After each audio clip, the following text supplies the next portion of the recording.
दो दिलों की दास्तान किस्त नंबर 42। वो शीशे के सामने खड़ी हाथों पर लोशन लगा रही थी जब माहिर ने उसे पीछे से हक करते तोड़ी उसके कंधे पर टिकाई। वो शीशे में से उसे देखते मुस्कुराई। क्या देख रहे हैं? उसे मुसलसल खुद को तकता पाकर वो माहिर से बोली, अपनी ज़िंदगी को देख रहा हूँ, कितनी खूबसूरत है ना। अच्छा, कितनी खूबसूरत है आपकी ज़िंदगी। वो उसकी तरफ रूह फेरते उसके गले में बाहें डालते बोली, बहुत बहुत ज़्यादा खूबसूरत है मेरी ज़िंदगी। वो उसे कमर से पकड़ते बोला, हम मतलब आपको मुझसे ज़्यादा अपनी ज़िंदगी खूबसूरत लगने लगी है। जानती तो थी कि वो किस बारे में बात कर रहा है, लेकिन फिर भी तंग तो करना था। तो मेरी ज़िंदगी भी तो तुम हो ना, तो हुई ना मेरी ज़िंदगी खूबसूरत। वो उसका माथा चूमते बोला तो उसने सुकून से आंखें मूंद लिए। सीधा होते ही उसने सफ़ा को बाहों में उठा लिया और उसे लेता पूल साइड पर आया। यहाँ क्यों लाए हैं आप मुझे? क्योंकि मुझे तुम्हारे साथ पूल में नहाना है। नो नेवर, मुझे पानी से बहुत डर लगता है माहिर, मैं नहीं जाऊँगी अंदर। आपने नहाना है तो नहाए, मुझे जाने दे प्लीज़। वो रूहान सी होते बोली और उसकी गर्दन के गिर्द बाजू डाले वो उसमें चुप जाना चाहती थी। पानी से कौन डरता है सफ़ा जान? वो नहीं जानता था उसे पानी से डर लगता है, लेकिन अब उसका इरादा सफ़ा का डर ख़त्म करने का था। मैं डरती हूँ ना माहिर, प्लीज़ अंदर चले, मुझे नहीं नहाना आपके साथ प्लीज़। सफ़ा को डर के मारे पसीना आ गया था। इस बारे में तो किसी को कुछ भी पता नहीं था कि सफ़ा को पानी का फोबिया है। पहली बार आज माहिर के सामने उसने अपने डर का जिक्र किया था। मैं साथ हूँ ना, कुछ भी नहीं होगा, डोंट वेरी। वो उसे उठाए जैसे ही पूल के अंदर आया, सफ़ा का रंग सफ़ेद पड़ गया था। माहिर नहीं, मुझे बहुत डर लगता है। उसका डर के मारे सांस रुकने वाला हो गया था। लेकिन माहिर अगर उसके चेहरे की तरफ देख लेता तो कभी पूल में जाने की गलती न करता। मैं मर जाऊंगी माहिर, प्लीज़ मुझे नीचे न उतारें। वो जैसे ही उसे नीचे पानी में उतारने लगा, सफ़ा ने उसे और कसकर पकड़ लिया था। कुछ नहीं होगा सफ़ा, मैंने कहा ना, मैं साथ हूँ तुम्हारे, कैसे तुम्हें कुछ हो सकता है? नहीं, मैं नहीं उतरूँगी नीचे, वापस कमरे में चलते हैं ना प्लीज़। नो, बिल्कुल भी नहीं, वापस तो बिल्कुल भी नहीं जाना। आज तुम्हारा डर ख़त्म करके ही अंदर जाएंगे। वो आंखों में शरारत लिए बोला। इससे पहले कि सफ़ा कुछ समझाती, उसने उसे खुद से अलग करते एकदम से पूल में फेंक दिया था। देखा, कुछ भी नहीं हुआ, वो उसे देखते बोला, जिसकी सांस अकड़ चुकी थी, रंग बिल्कुल सफ़ेद पड़ गया था और दूसरी बात, उसे स्विमिंग भी नहीं आती थी। बचाएं मुझे माहिर, वो हाथ पैर मारते बोली, लेकिन माहिर ने बिल्कुल भी तवज्जो नहीं दी। बिल्कुल नहीं बचाऊंगा, वैसे भी इस तरह से तुम्हारा डर ख़त्म हो जाएगा। वो जाकर किनारे पर बैठ गया, जबकि सफ़ा को अपनी मौत सामने दिखाई दे रही थी। जब उसने देखा कि माहिर उसकी कोई मदद नहीं करने वाला, तो उसने हाथ पांव ढीले छोड़ दिए थे। होश तो तकरीबन खो चुकी थी वो। उसे इस तरह देखकर माहिर को फ़ौरन अपनी गलती का एहसास हो गया था। एकदम से जंप करते उसने सफ़ा को जाकर पकड़ा था। सफ़ा, आंखें खोलो सफ़ा, वो उसका चेहरा तपतपाते बोला। भाई महमल, सफ़ा को इस हालत में देखकर उसकी खुद की सांसें रुक रही थी, लेकिन वो बेहोश हो चुकी थी। शिट, सफ़ा आंखें खोलो मेरी जान, देखो मैं आ गया हूँ, कुछ नहीं होगा। वो उसे सीने से लगाए बाहर आया, उसे फर्श पर लिटाते उसके हाथ रब करते वो मुसलसल माबेर और महमल को आवाज़ें लगा रहा था। भाई महमल, जल्दी आए प्लीज़। उसकी आवाज़ सुनकर महमल, माबेर और आयाज साहब दौड़े दौड़े वहाँ आए थे। सफ़ा, क्या हुआ है इसे? माबेर ने सफ़ा को बाजू में उठा लिया। गुड़िया, डॉक्टर को कॉल करें जल्दी। वो सफ़ा को लेते कमरे में चला गया। आयाज साहब भी माहिर को वहाँ से मुश्किल से उठाते अंदर लाए थे। सफ़ा, मेरा बच्चा, आंखें खोलो बेटा।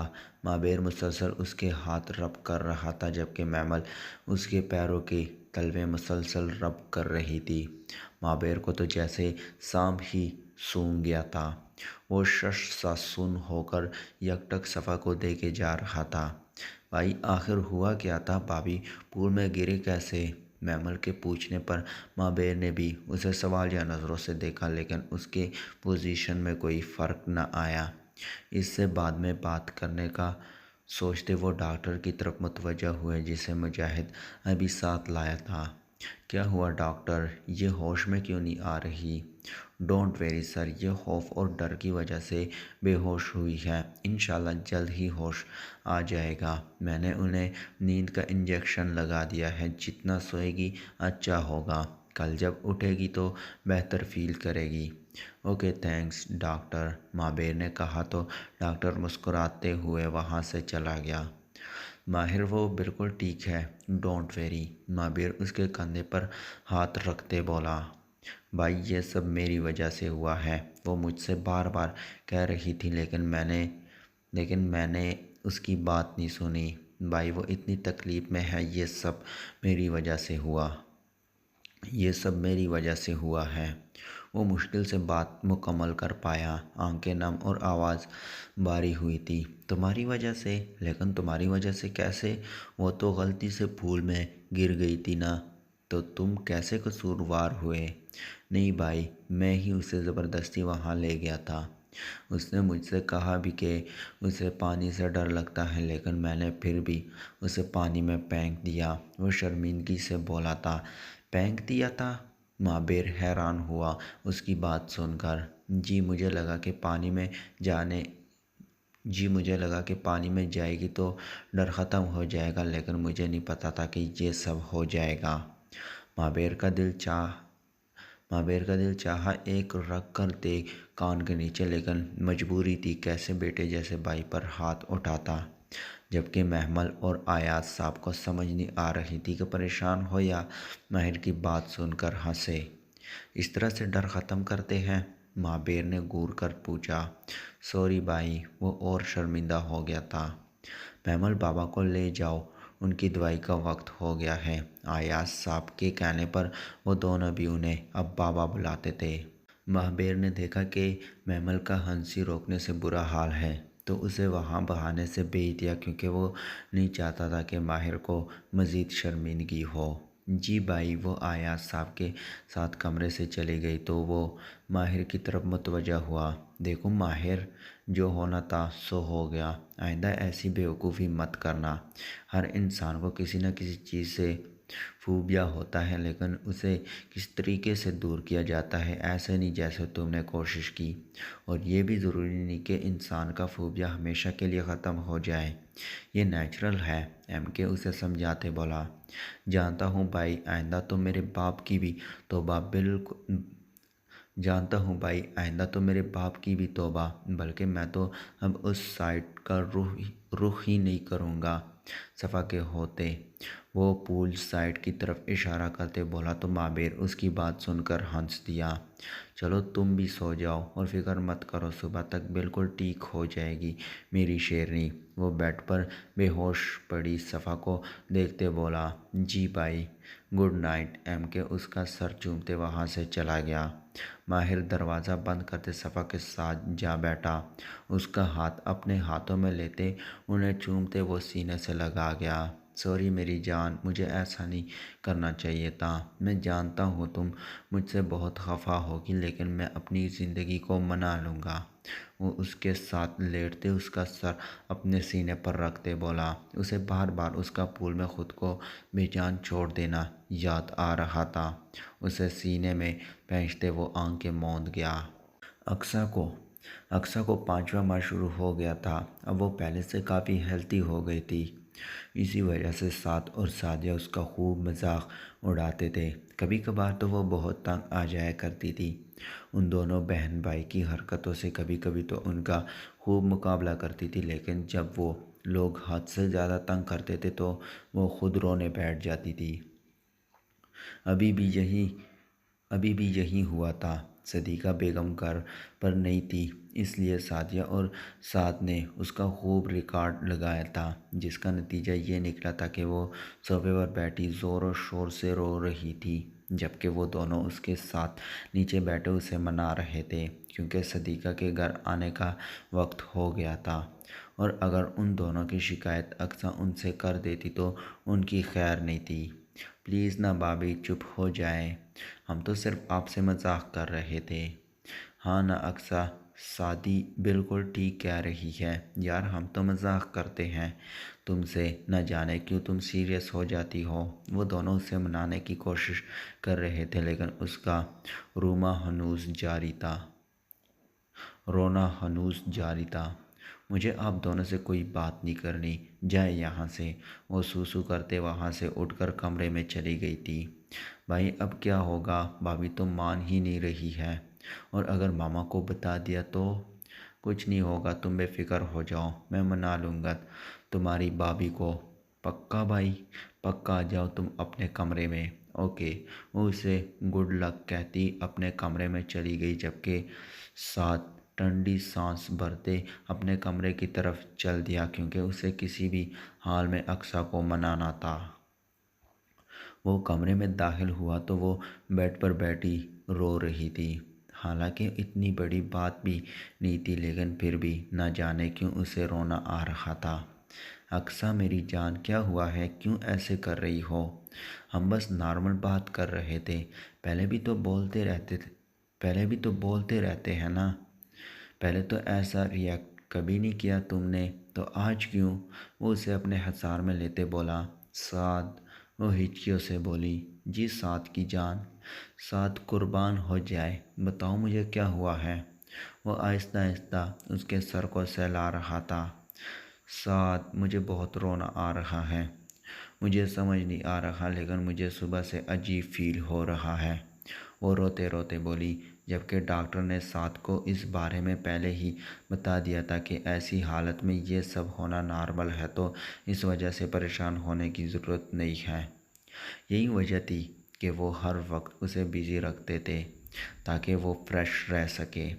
ये सब नॉर्मल है, मेरी बात हुई थी डॉक्टर से, परेशानी की कोई बात नहीं है, और मैं हूँ ना तुम्हारे पास, तो फिर क्यों अच्छा फील नहीं हो रहा? वो उसका सर चूमते बोला। अक्सर रात को भी उसकी नींद पूरी नहीं होती थी, कुछ चिड़चिड़ापन इस वजह से भी था उसकी तबीयत में। मुझे नहीं पता साथ ये सब क्यों होता है, शायद इस कंडीशन में ये होना नॉर्मल है, मैं ही कुछ ज़्यादा रिएक्ट कर जाती हूँ। वो उसके सीने पर सर रखते बोली। सब ठीक हो जाएगा, हम कल ही डॉक्टर के पास जाएंगे, फिर ऐसा फील नहीं होगा। ओके, वो उसे तसल्ली देते बोला। प्लीज़ साथ, मुझे नहीं जाना डॉक्टर के पास, मुझे हॉस्पिटल का नाम सुनकर ही कुछ होने लगता है, मैं ठीक हूँ बिल्कुल, मुझे नहीं जाना किसी हॉस्पिटल में। ओके ओके, जैसा तुम चाहोगी, जैसा तुम कहोगी वैसा ही होगा, अब रिलैक्स करो। और ये बताओ, मेडिसिन ली थी? नहीं, मुझे नहीं अच्छी लगती, इतनी गंदी होती है और स्मेल भी इतनी अजीब होती है उनकी, वो नाक चढ़ाते बोली। लेकिन फिर भी दवाई तो लेनी है ना, लेकिन फिर भी दवाई लेनी तो है ना, ज़रूरी है, डॉक्टर ने बाकायदगी से इस्तेमाल करने का कहा है, और मैं नेक्स्ट टाइम खुद मेडिसिन बनाने वाली कंपनी को जाकर कहूँगा कि मेरी बीवी के लिए ऐसी दवाई बनाओ जो चॉकलेट से बने। बस अब खुश, वो शरारत से बोला तो वो हंस दी। साथ आप बिना। अच्छा चलो सीधी होकर बैठो, मैं दूध ला रहा हूँ, फिर मेडिसिन लेनी है। वो उसे सीधा बैठाते बोला और ख़ुद दूध लेने किचन में चला गया। उसके जाने के बाद वो खुलकर मुस्कुराई थी। साथ के संग उसकी ज़िंदगी बहुत खूबसूरत हो गई थी। साथ या पुप्पो सब लोग उससे बहुत प्यार करते थे। वो मुस्कुराते हुए बैकग्राउंड से टेक लगाते आंखें मौंद गई। वो अगले दिन यूँ नहीं आई तो मीरा फिर आज गायब थी। आने दो उसे, बिल्कुल भी बात नहीं करूँगी मैं उससे। बंदा बता तो देता है कि नहीं आऊँगी, लेकिन नहीं, मैडम के हाथ दुख जाएंगे अगर एक मैसेज कर दिया तो। वो खुद से बड़बड़ाती क्लास से बाहर आई। सारे लेक्चर बेदिली से अटेंड किए थे, लेकिन इसमें मीरा की भी कोई गलती न थी। उसका एक बहुत इम्पोर्टेंट केस चल रहा था, लेकिन मरवा की सिक्योरिटी ट्रिपल कर देने की वजह से अब वो मरवा की तरफ से मुतमईन थी। वो जाकर एक दरख्त के नीचे रखे बेंच पर जाकर बैठ गई। उसे बैठे अभी थोड़ी ही देर हुई थी जब उसका क्लास फेलो फरहान उसके साथ आ बैठा। हेलो मरवा, यहाँ अकेली बैठी क्या कर रही हो? वो खासा खामोश तबीयत का इंसान था, किसी से कुछ ख़ास गलता मिलता भी नहीं था और एक दो बार तो मरवा की हेल्प भी की थी, जिसकी वजह से वो फरहान से थोड़ी बहुत बातचीत कर लेती थी। तो और क्या करूँ मैं फरहान, अब उस मीरब को देखो आज फिर छुट्टी करके बैठ गई है और मुझे बताया भी नहीं। उसके अलावा मेरा कोई और दोस्त भी नहीं है, मैं सारा दिन बोर होती रहती हूँ। वो मुंह बसोरते बोली। अरे तो इसमें इतना परेशान होने की क्या बात है? अगर मीरब नहीं है तो क्या हुआ, मैं तो हूँ ना, और मैं पूरी कोशिश करूँगा कि तुम्हें मीरब की कमी महसूस ना हो। तो आज से हम दोनों दोस्त हुए ना? वो उसकी तरफ देखते बोला। सच में? वो हैरान होते बोली, क्योंकि फरहान वो लड़का था जो लड़कियों को तो दूर लड़कों को भी मुंह नहीं लगाता था, और आज उसका खुद मरवा को दोस्ती की ऑफ़र करना वाकई में एक मुआवजा था। मुझ वो भी उसकी तरह बोला तो वो हंस दी। नहीं, मेरा मतलब है कि तुम्हें तो अलग रहना पसंद है ना, किसी को दोस्त नहीं बनाते, क्लास में भी चुपचाप रहते हो, तो इसलिए मैं हैरान हुई कि तुम और मुझे दोस्ती की ऑफ़र कर रहे हो। मुझे लगा मुझे अलग थलग रहना पसंद नहीं है मरवा, और ना ही मैं शुरू से ऐसा था। मेरी भी एक फैमिली थी, एक हंसता बंसता घर था, लेकिन सब ख़त्म हो गया। वो अपने माजी को याद करते दुखी हुआ था। फैमिली थी क्या मतलब फरहान, अब तुम्हारी फैमिली कहाँ है? मेरे बाबा का कपड़े का कारोबार था, घर में अम्मी, मेरी छोटी बहन, बाबा और मैं, बस 4 लोग ही थे। सब बहुत अच्छा जा रहा था, ज़िंदगी पर सुकून थी, कोई फ़िक्र नहीं थी। लेकिन ना जाने बाबा को कहाँ से नशे की लत लग गई, सारा कारोबार बंद हो गया, जो कुछ भी था सब बिक गया, यहाँ तक कि हमें अपना घर बेचना पड़ा। हमने बाबा को समझाने की बहुत कोशिश की, लेकिन वो समझना ही नहीं चाहते थे। आए दिन मामा और परी को मारते थे। मेरी परी बहुत छोटी थी, मरवा जो बाप उसे उठाते ना थकता था, वो बाप उसे जानवरों की तरह मारता था।